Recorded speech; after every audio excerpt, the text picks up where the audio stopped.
Hi, my name is Manish Mehta from Broadcom's Optical Systems Division. We're very excited about what's been announced on the progress for co-packaged optics this year at OFC.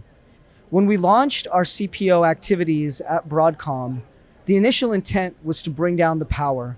But what we've learned over the last few years is that by taking this highly integrated architecture, working with foundries and OSATs on high volume manufacturing processes that have already deployed at scale on CMOS chips, and integrating that into a platform for back-end integration into systems, which leverages what has been worked on for years in the system industry,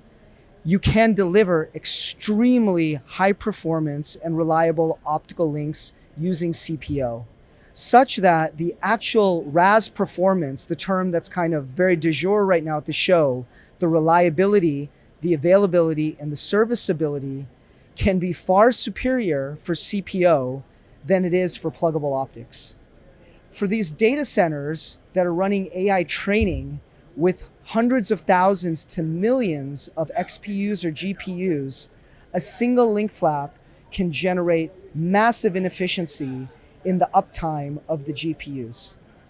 By trying to take these CPO solutions and deploy them at scale with the kind of results we're now seeing on the link flap performance and the uncorrectable error performance, we should be able to significantly improve the uptime of GPUs, the availability of the network, and significantly improve the efficiency of AI training runs.